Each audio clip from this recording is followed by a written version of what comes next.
You'll hear me talk often about creating value for clients and articulating value for clients.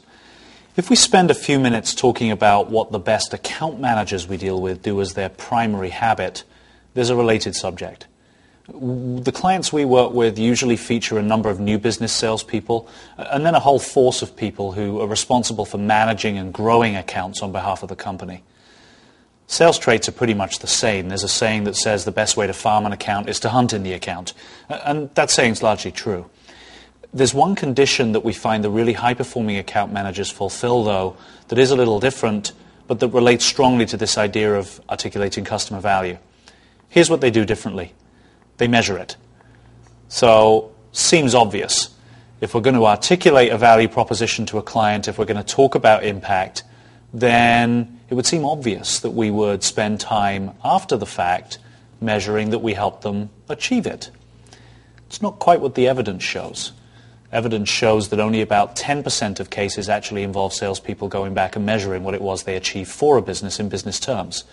It's understandable. A lot of salespeople have moved on to the next opportunity or are having different conversations.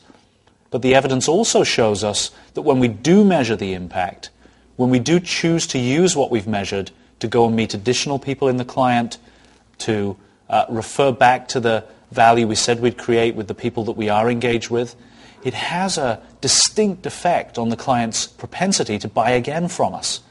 Think about it. You talk to a client through a sales cycle about showing them, I don't know, a couple of $1 million of cost savings in their business. That's pretty meaningful for them.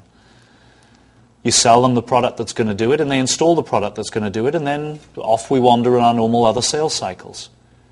Their propensity to buy again from you is moderate, based on salesmanship, and, tough all over again, competitive.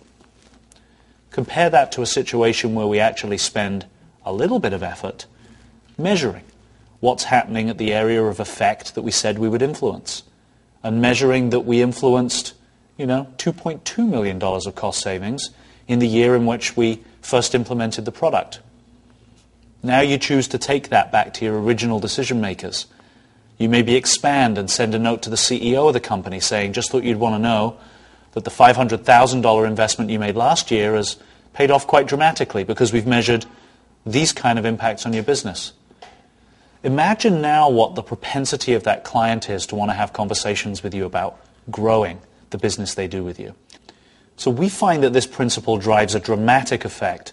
Of the clients we work with, those companies that actively measure and then choose to communicate the value they're actually creating with the clients that they manage achieve significantly higher results in terms of on-sell, upsell, cross-sell with their clients than the organizations we work with that don't choose to go in and proactively measure. So there's a simple message here. Account management and upselling is not a very complex art. It's good salesmanship, done well, done consistently, in accounts you already have access to. The act of value measurement makes a substantial positive impact on your ability to sell more to those clients. So we advocate it strongly. There are some techniques, there are some tactics which we'll try and evidence through the resource kit and through some of the other material you'll see in this episode. And then we can help you drive much better incremental business with the accounts that you manage.